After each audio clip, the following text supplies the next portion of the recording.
Ada orang motor. Ada motor. Motor boleh tu.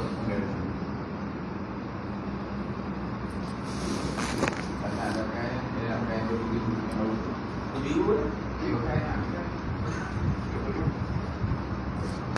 Pris apa? Pris apa ya? Motor pris. Ya.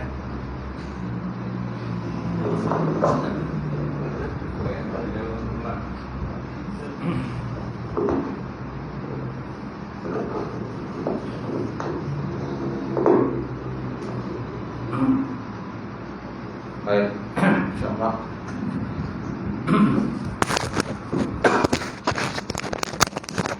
Kemudian pilihan pada malam ini dan ila hadratin Nabi Muhammadin Mustafa Rasulullah sallallahu alaihi wasallam wa ala al-kiram ashabihi al-fatihah. A'udzu billahi minasyaitonir rajim. Bismillahirrahmanirrahim. Alhamdulillahi rabbil alamin. Ar-Rahmanir-Rahim, Maliki yaumiddin. Iyyaka na'budu wa iyyaka nasta'in. Ihdinas siratal mustaqim, siratal ladzina an'amta 'alaihim, ghairil maghdubi 'alaihim waladdallin. Amin. Assalamualaikum warahmatullahi taala wabarakatuh. Alhamdulillahilladzi hadana lihadza wa ma kunna linahtadiya laula an hadanallah. Asyhadu an la ilaha illallah wahdahu la syarika lah wa asyhadu anna Muhammadan abduhu wa rasuluh. Allahumma shalli wa sallim ala sayyidina wa nabiyina wa habibina wa syafiina wa zuhrina wa maulana Muhammad imamil muttaqin wa qadil mujahidin wa ala alihi wa sahbihi wa man da'a bi da'watihi wa sanna bi sunnatihi ila yaumiddin. Rabbi shrah li sadri wa yassir li amri wa hlul 'uqdatam min lisani yafqahu qawli. Subhanaka la ilma lana illa ma 'allamtana innaka antal alimul hakim wa la hawla wa la quwwata illa billahil aliyyil azim. Qala Allah subhanahu wa ta'ala fil Qur'anil Karim, a'udzu billahi minasyaitonir rajim. Bismillahirrahmanirrahim. Wasari'u ila maghfiratin min rabbikum wa jannatin arduha as-samawati wal ard uiddat lil muttaqin allazina yunfiquna fis sarra'i wad dharra wal kazimina al ghaiza wal 'afina 'anil nas wallahu yuhibbul muhsinin. Shallallahul azim. Maksudnya, bersegeralah kamu menuju kepada keampunan Allah Subhanahu wa taala dan syurga yang disediakan yang luasnya antara langit dengan bumi, yang disediakan kepada orang-orang yang bertakwa kepada Allah. Orang-orang yang infakkan harta mereka, sama ada ketika senang ataupun ketika susah, dan mereka itu menahan akan kemarahan dan memaafkan kesalahan manusia. Wallahu yuhibbul muhsinin. Allah Ta'ala mencintai orang-orang yang berbuat kebajikan. Waqala Nabi sallallahu alaihi wa ala alihi wa sahbihi wa baraka wa sallam, salasatun man kunna fihi wajada halawatul iman, ayakuna Allah wa rasuluhu ahabba ilaihi mimma siwahuma, wa yuhibbal mar'a la yuhibbuhu illa lillah, wa ayyukraha ayyauda bil kufri kama yukraha yuzafu ila nar. Maksudnya, tiga perkara. Barang siapa yang terdapat dalam dirinya tiga perkara, maka dia mendapatkan menisan iman. Pertama, bahawa adalah Allah Ta'ala dan Rasul itu lebih dikasihi, melebihi akan kasih selain daripada keduanya. Yang kedua, bahawa tiada ia mencintai seorang itu melainkan cintanya kerana Allah. Dan yang ketiga, bahawa dia benci kembali kepada kekufuran, sebagaimana benci dia dicampakkan dalam api neraka. Nawaitu ta'allum wa ta'lim wa tazakkur wa tazkir wa nafa' wa intifa wa lifaratu istifadah wal hasa 'ala tamassuki bi kitabillah wa sunnati rasulih wa du'a ila al-huda wa dalalati ila al-khairi ibtigha' wajhillah wa mardatihi wa qurbi wa sawabi subhanahu wa ta'ala.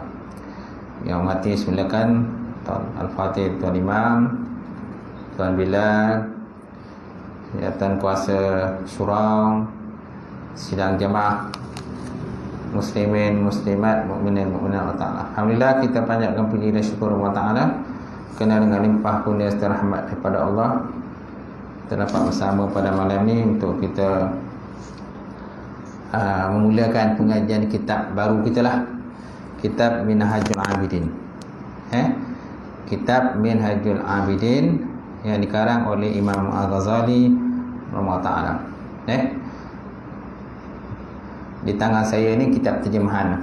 Terjemahan dia di pasaran sebenarnya banyak terjemahan kitab Minhajul Abidin ni.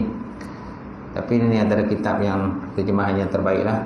Itulah yang dikeluarkan oleh Jaha Bersa Seni Berhad.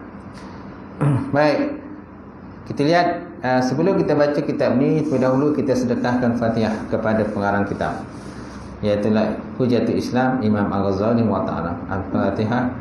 A'udzubillahi minasyaitonirrajim. Bismillahirrahmanirrahim. Alhamdulillahirabbil alamin, arrahmanirrahim, maliki yaumiddin. Iyyaka na'budu wa iyyaka nasta'in. Ihdinas siratal mustaqim. Siratal ladzina an'amta 'alaihim ghairil maghdubi 'alaihim waladdallin. Amin. Baik, apakah kata musannaf? Apakah kata pengarang? Alhamdulillahi malikil hakim. Alhamdulillahi malikil hakim, al-jawadul karim, al-azizur rahim, allazi khalaqal insana fi ahsani taqwim. Fataras samawati wal arda bi qudratihi wa dabbara al-umur bi hikmatihi wa ma khalaqal jinna wal insa illa liya'budun illa li ibadatihi. Wa tariqu ilaihi wadih lil qasidin wa dalilu alaihi la'i lin nazirin. Walakin Allah yudillu man yasha wa yahdi man yasha wa huwa alamu bil muhtadin. Wassalatu ala sayyidina sayyidil mursalin wa ala alihi al-abrar at-tayyibin wa tahirin wa sallim wa azim ila yaumiddin. Maksudnya, alhamdulillahirabbil alamin, segala puji bagi Allah. Segala puji bagi Allah Subhanahu wa taala. Yang Malikul Hakim, yang penuh hikmat. Allah Ta'ala mempunyai hikmat. Kemudian Al-Jawad, Allah Ta'ala yang bersifat pemurah. Al-Karim, Allah Ta'ala bersifat mulia. Al-Aziz, Allah Ta'ala yang berkuasa. Ar-Rahim, Allah Ta'ala yang bersifat penyayang. Allazi khalaqal insana fi ahsani taqwim, yang mana Allah Ta'ala yang telah mencipta ataupun menjadikan manusia pada sebaik-baik kejadian. Jadi manusia ini dijadikan daripada sebaik-baik kejadian. Fataras samawati wal ard bi qudratihi, dan dia yang menciptakan langit dan bumi.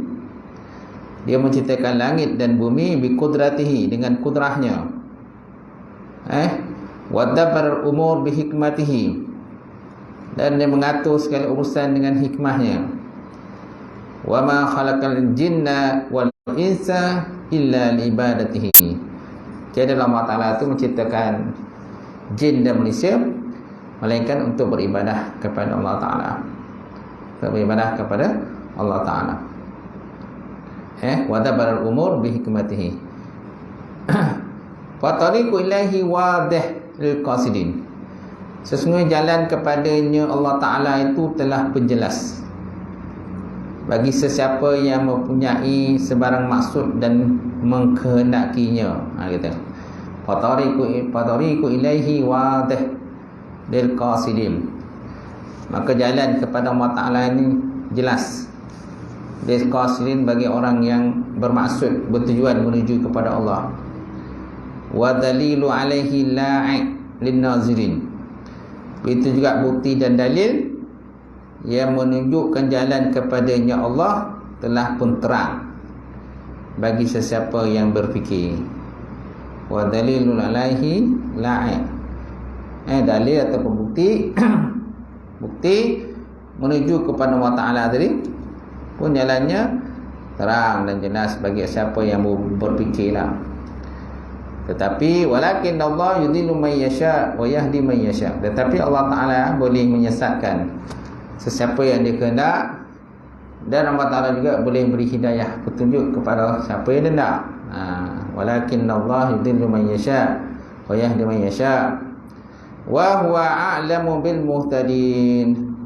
Dan dia yang Allah Ta'ala tu lebih mengetahui sesiapa yang mendapat hidayah, petunjuk daripada Allah Ta'ala. Dia lebih tahu siapa yang dapat hidayah, siapa tak dapat hidayah. Wassalatu ala sayyidil mursalin. Bermula selawat dan salam itu kepada penghulu sekalian Rasul, sayyidil mursalin.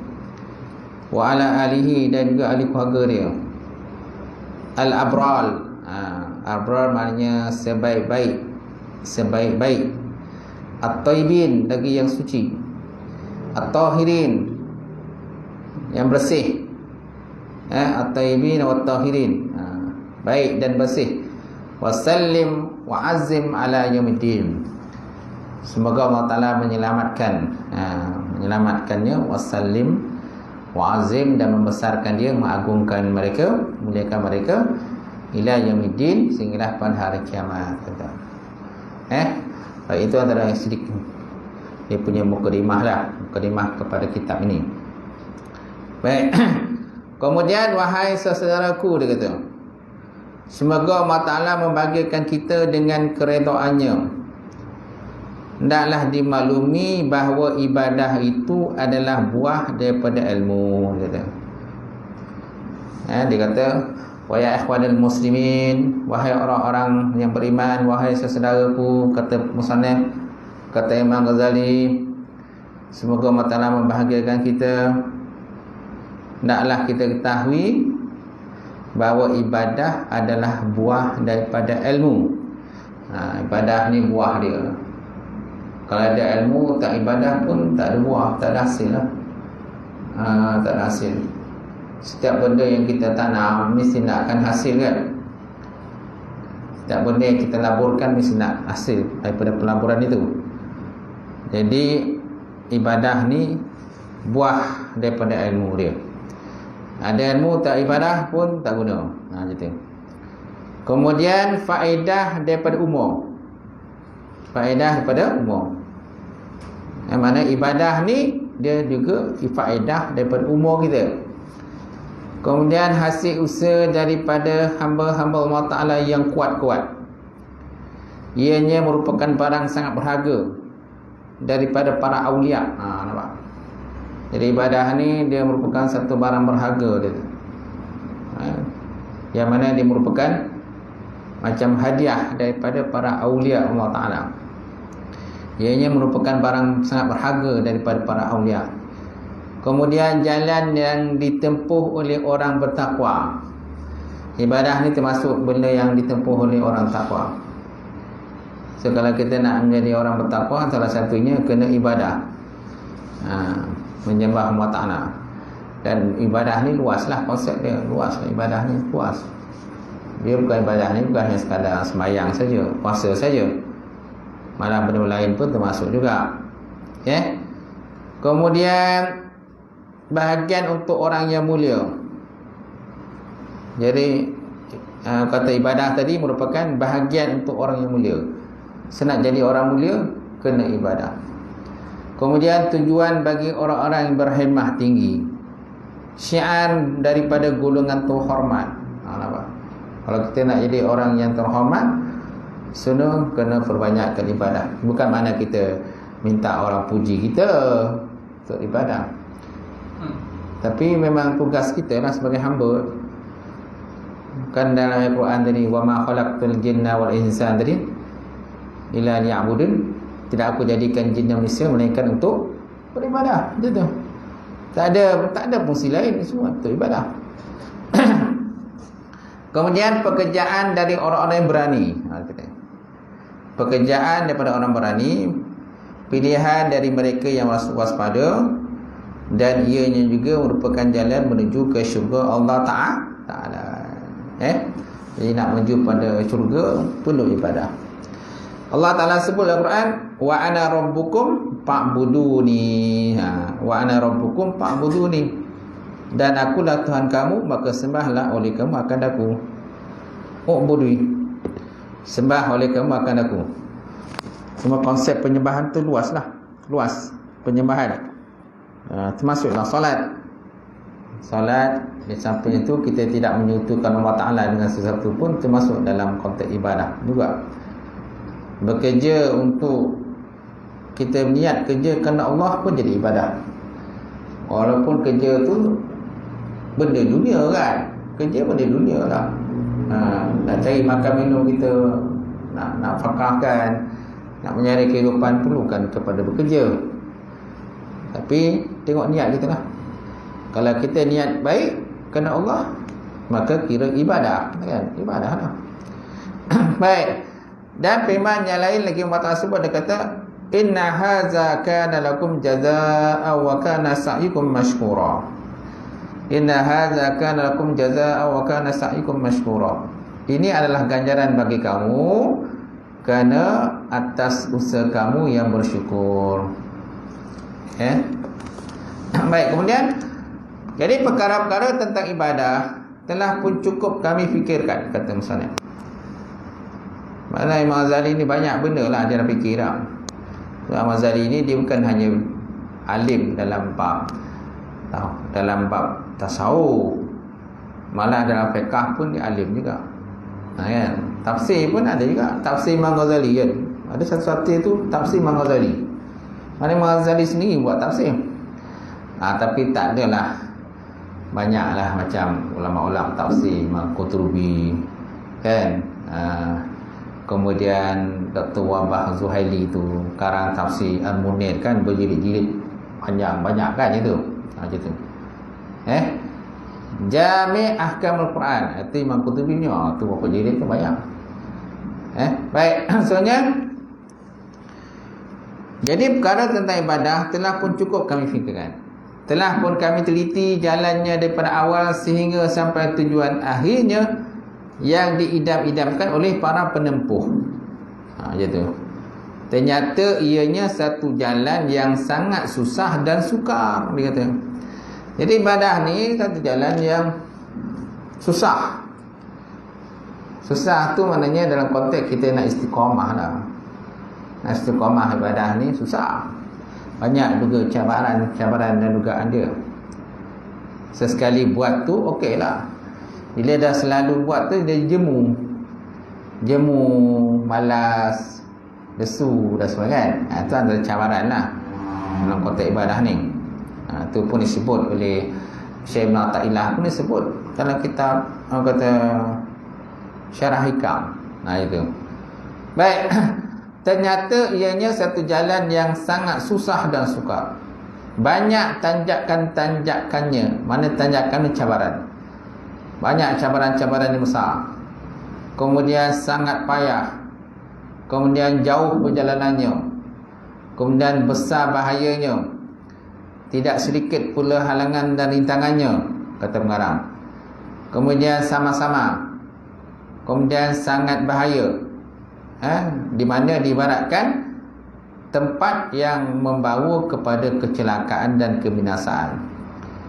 Kemudian banyak lawan dan penyambungnya, namun sangat sedikit teman dan penolong. Dan dia punya analogi lah, bahasa kiasan ya. Nak kiasannya supaya kita berfikir lah. Mana dalam tempuh nak kontak menjumpa Allah Ta'ala ni bukan perkara mudah.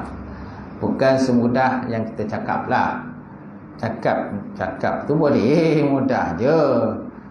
Tapi nak buat betul-betul istiqamah itu yang susah tu. Istiqamah kan gitu.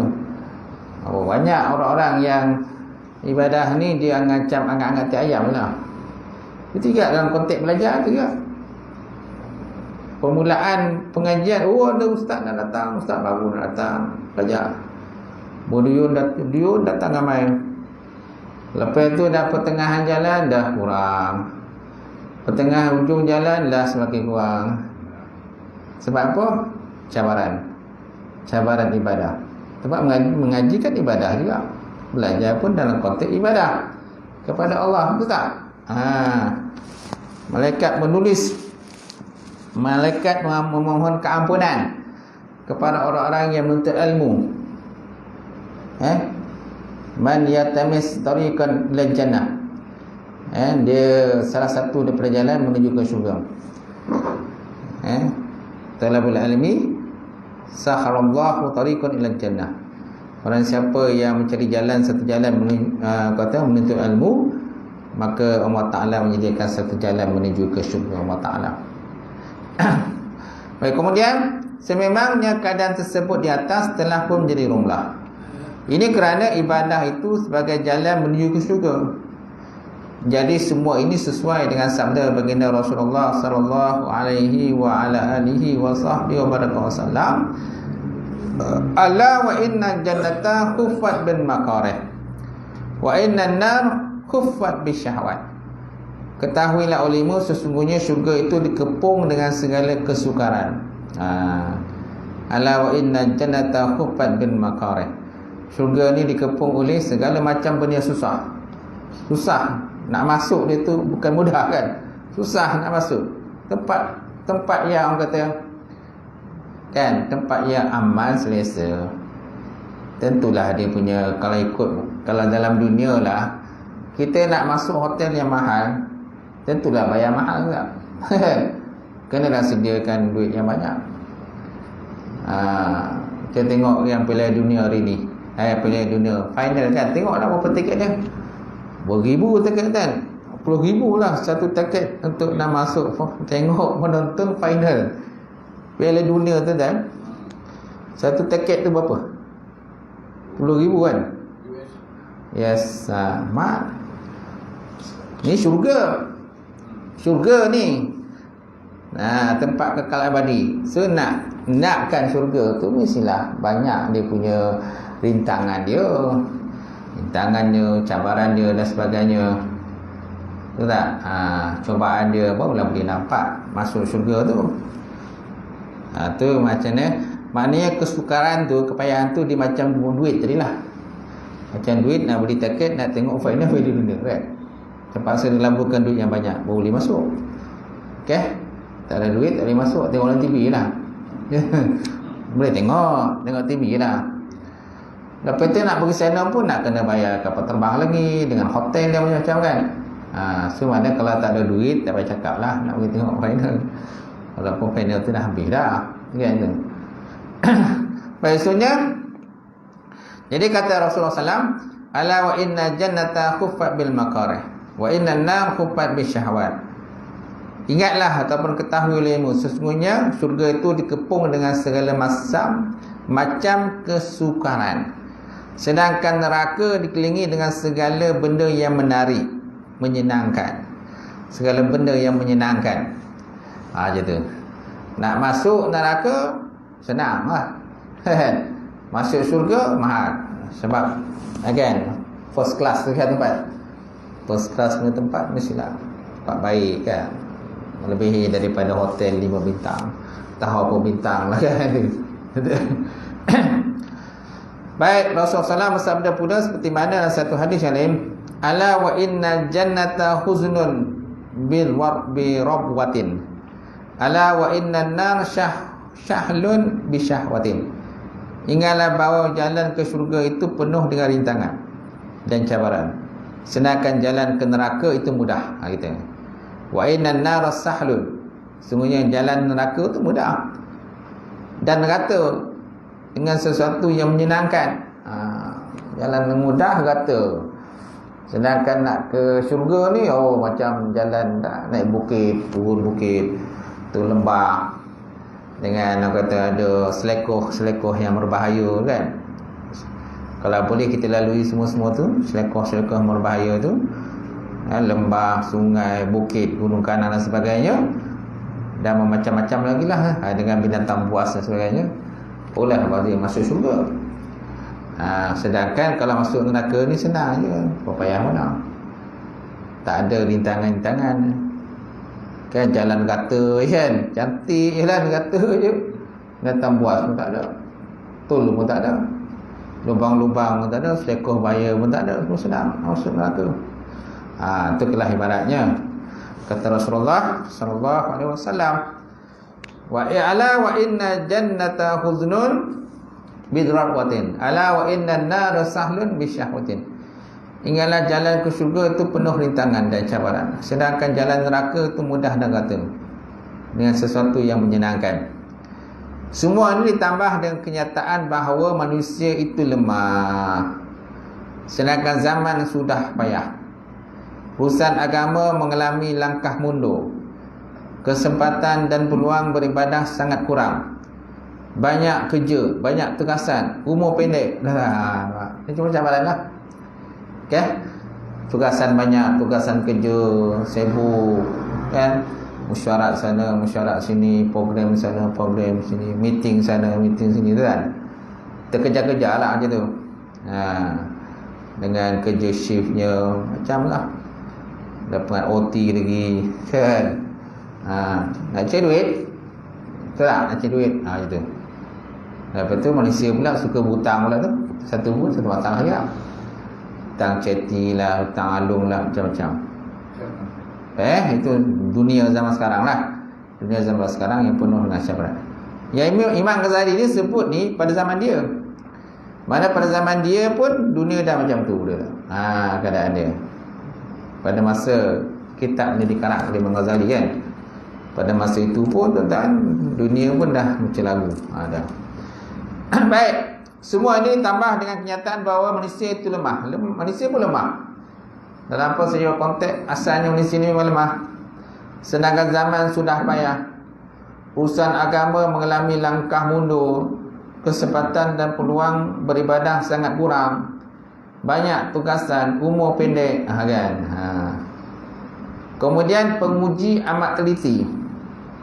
Penguji amat teliti, ajal dekat, perjalanan jauh, mana suasana kemunduran di bidang agama telah pun dinyatakan sejak zaman Imam Ghazali masih hidup. Mana berlaku kemunduran daripada bidang agama pun dah berlakulah dulu pada zaman Ghazali. Mana Malaysia pun keadaan penuh dengan dosa, maksiat, berpoya-poya kehidupan dan sebagainya. Kemudian khasnya di bidang pengamalan nilai-nilai Islam.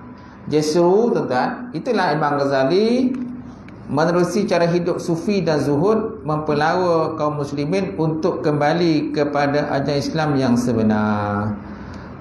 Jadi sebabkan oleh suasana keadaan masa itu yang bercelaru lah.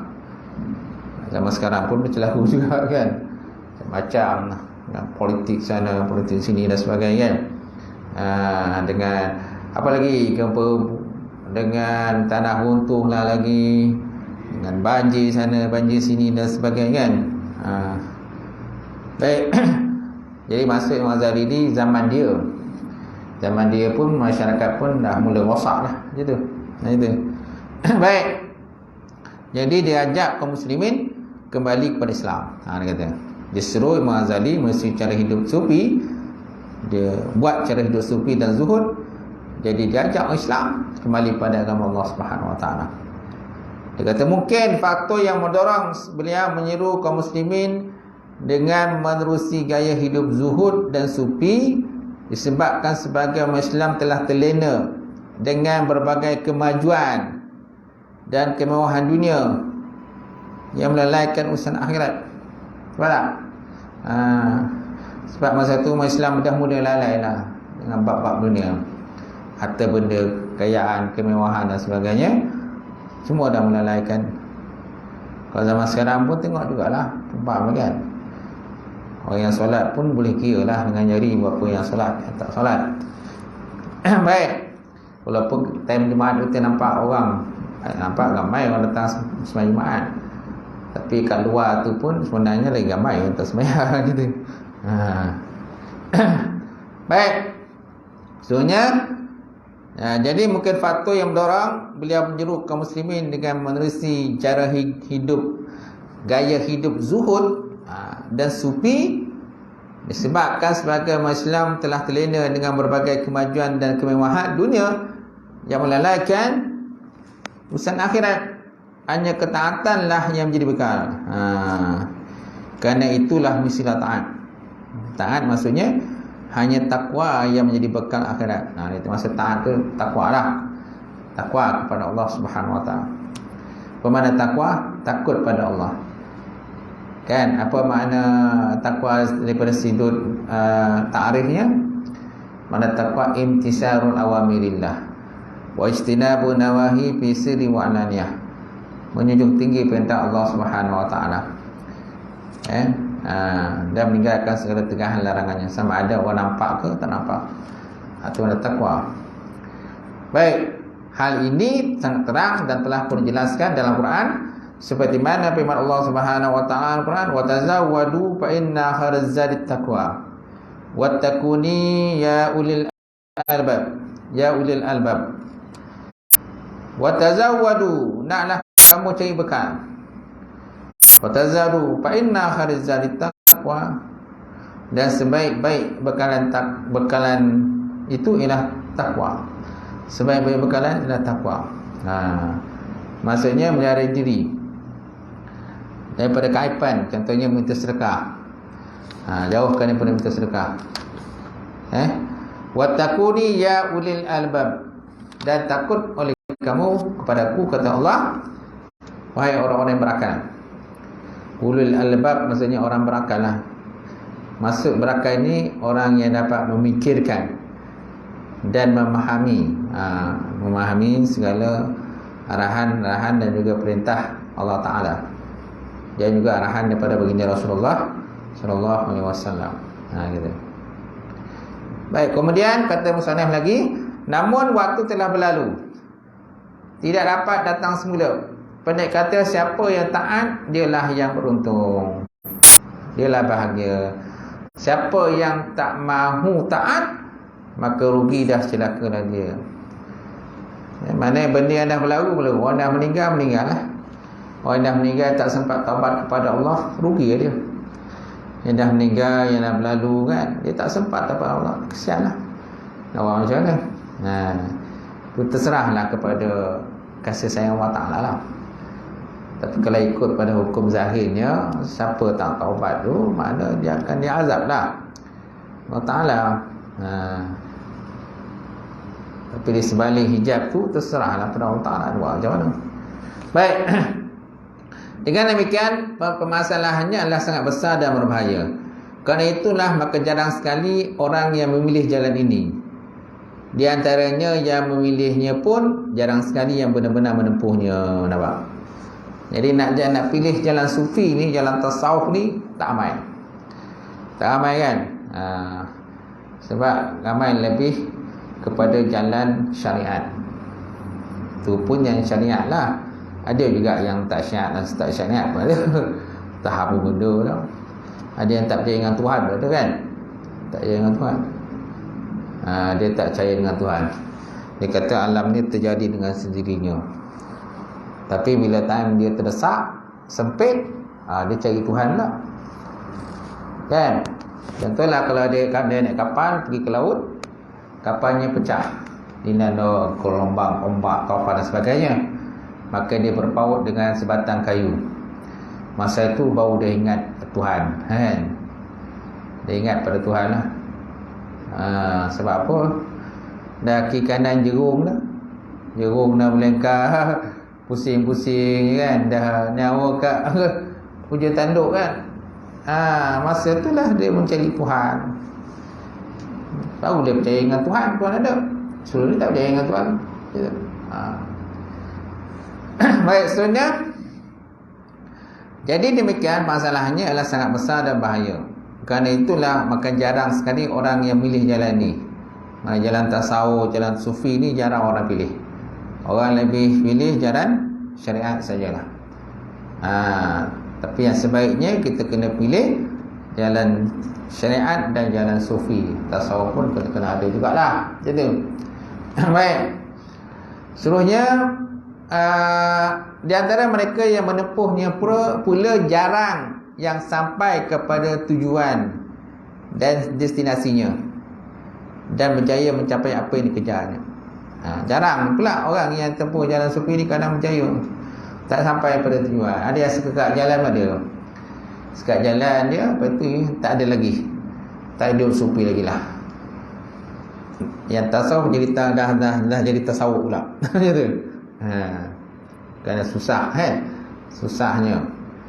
Orang tasawuf kan biasa kan berlapar. Ini sentiasa berlapar. Tasawuf ni sentiasa berlapar. Ini setiap hari makan. Pagi potong makan, malam makan, tengah hari makan, zuhur kan makan balik, tengah malam pun makan. Kan? Bila nak jalan sufi tak dapat. Jalan sufi susah. Payah kan jalan dia. Susah jalan dia. Kata Imam Ghazali. Jadi mereka yang menempuhnya pula jarang yang sampai kepada tujuan dan destinasinya dan berjaya mencapai apa yang dikejar. Mereka yang berhasil itulah orang-orang mulia pilihan Allah Ta'ala untuk makrifat dan mahabbah kecintaan kepada mahabbah kecintaan. Makrifat ialah mengenal. Gitu. Diberinya taufik dan pemeliharaan terhadap mereka dan disampaikannya dengan penuh kurnia dan keredaan dan syurganya Allah Ta'ala. Gitu. Baik, kemudian Imam Ghazali menyadari bahawa jalan taat menerusi kaedah tasawuf yang sahih adalah sangat sukar dan sedikit sekali orang yang mahu menempuhnya. Kata Imam Ghazali, nak ikut jalan tasawuf ni bukan perkara mudah, tapi susah dia kata. Dan sedikit pula orang yang menempuhnya, tak ramai. Yang nak tempuh jalan tasawuf ni, jalan sufi kan gitu. Hidup zuhud ni tak ramai lah. Di antara mereka yang menempuhnya pun sedikit sekali yang berjaya sampai ke destinasi yang diinginkan dan benar di sisi syariat Islam.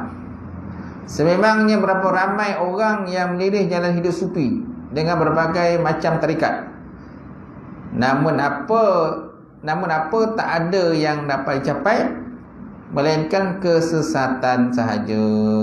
Ramai orang nak bertarikat sana, bertarikat sini, tapi akhirnya sesat pula. Bila terlampau sangat, dah tinggi sangat tarikat, akhirnya sembahyang pakai niat je.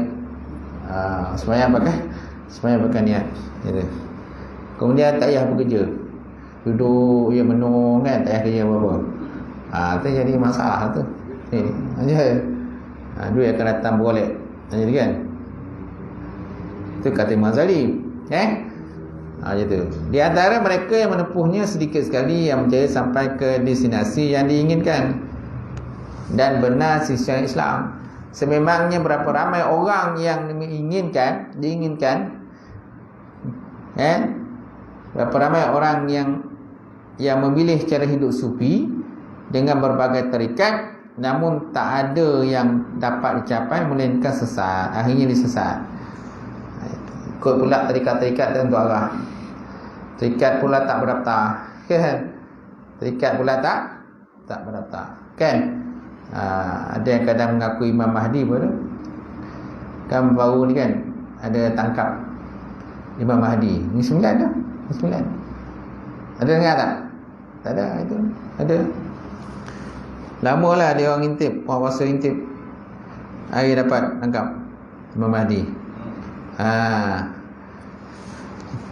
Tapi rupa tak ada rupa Imam Mahdi. Imam Mahdi kan biasa, Imam Mahdi mestilah lawa, handsome. Ini muka buruk ya. Gigi pun tak ada. Kan? Gigi rongkak kata. Ni Datuk kan cakap lah, Datuk Zaini. Itu. Dia tak ada rupa Imam Mahdi. Kadang ramai mengaku mana.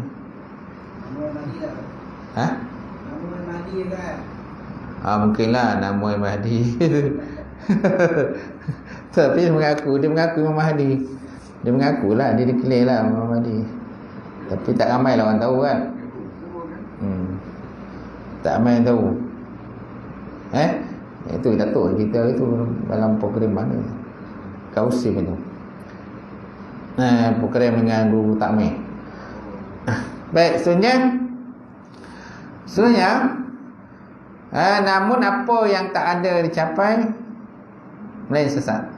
Sebagai contoh wujudnya berbagai tarikat sesat yang menghalalkan perkara yang haram. Nampak? Ada tarikat-tarikat yang menghalalkan benda yang diharamkan Allah Ta'ala. Dan sebaliknya, serta kadang-kala sudah enggan melakukan perkara-perkara syariat seperti solat dan haji, sebab ada makam dah tinggi. Kan? Bila makam dah tinggi, sebab dia belajar ni isi, kulit tak belajar. Syariat ni dia macam kulit, tasawuf ni isi. Jadi dia ambil isi, kulit tinggal. Jadi solat tak payah lagi lah, haji semua tak payah. Macam tu.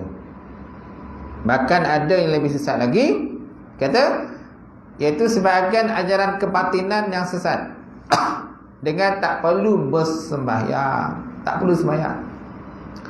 Apa sesembahyang ni leceh kan, buang masa.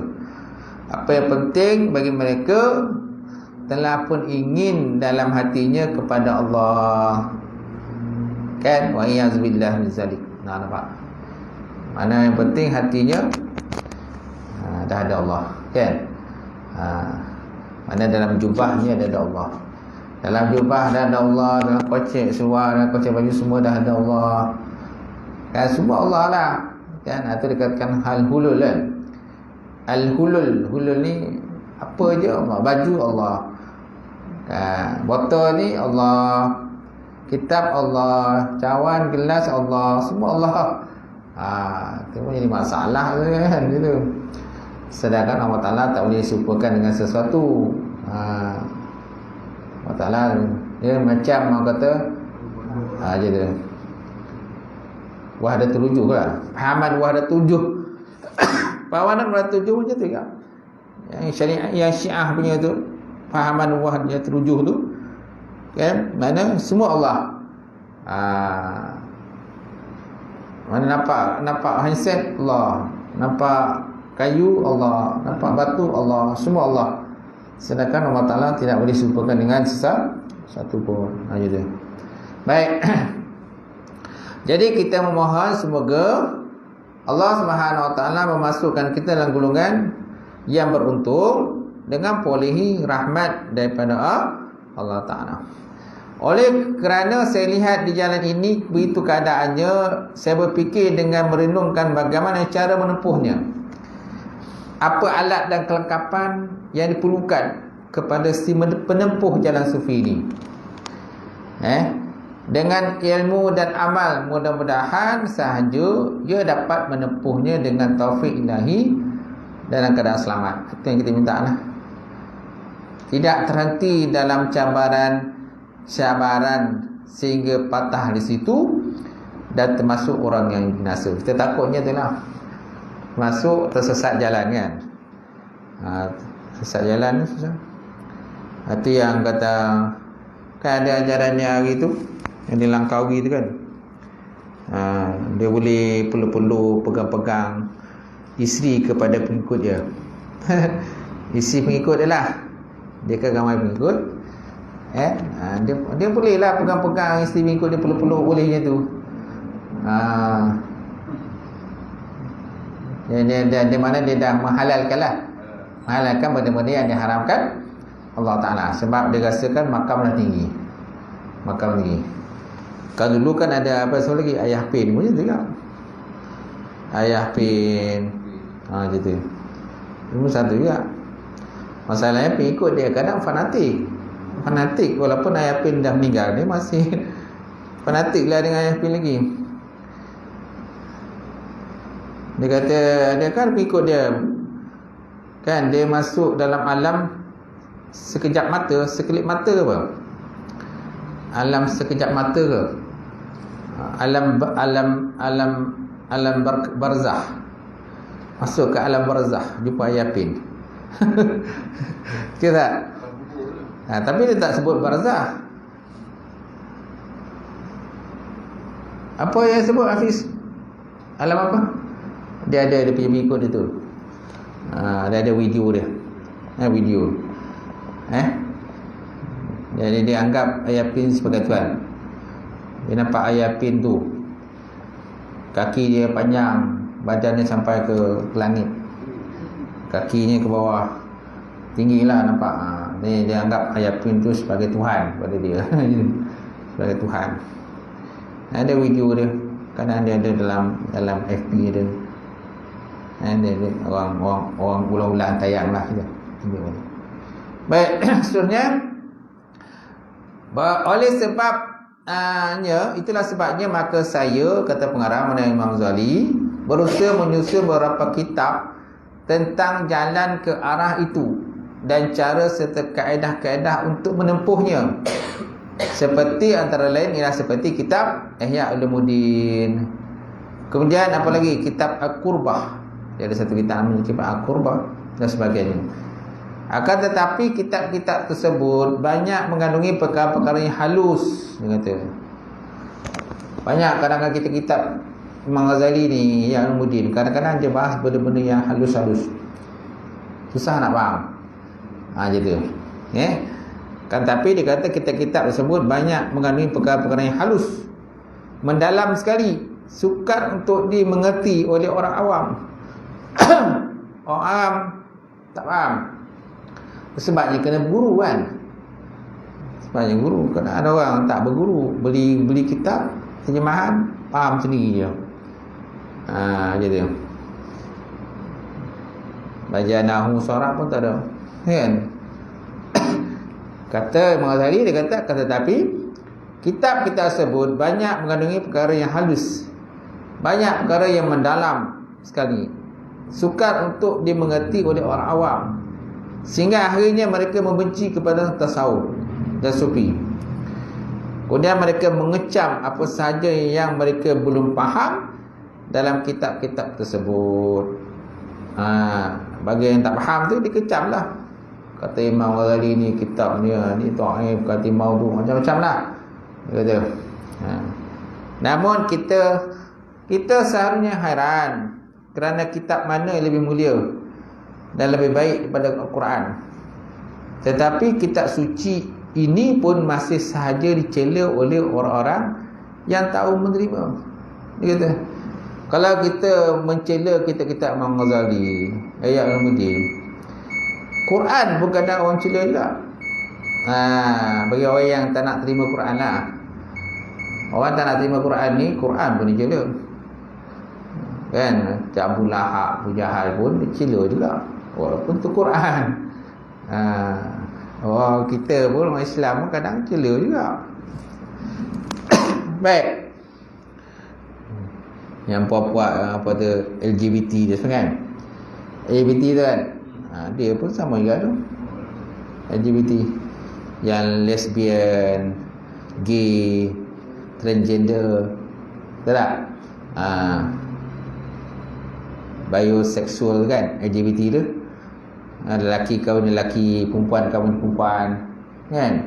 Yang antara golongan-golongan tu lah yang mempertikaikan Quran sendiri. Gitu. Namun kita tidak seharusnya hairan kerana kitab mana yang lebih mulia dan lebih baik daripada Quran.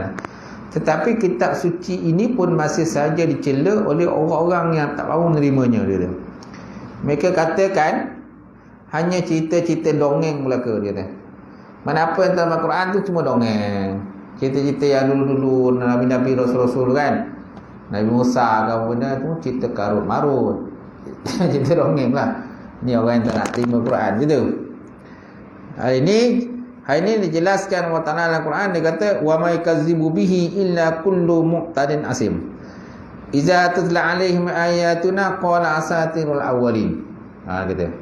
Surah Al-Muftaffifin ayat 12-13. Maksudnya, dan tiada yang mendustakannya melainkan tiap-tiap orang yang melampaui batas kehairanan, lagi amat celaka. Sehingga apabila dibacakan kepadanya ayat-ayat kami, maka dia berkata ini adalah dongengan orang-orang dahulu kala. Bila dibaca kepada mereka kata qala asatirul awwalin. Asatir ni dongeng lah. Awalin ni orang-orang terdahulu. Awalin kan, awal. Dia kata ni semua cerita dongeng, penipu, bohong lah. Ni orang yang tak nak terima Quran. So maknanya kalau Quran pun orang bantah, apa lagi kitab?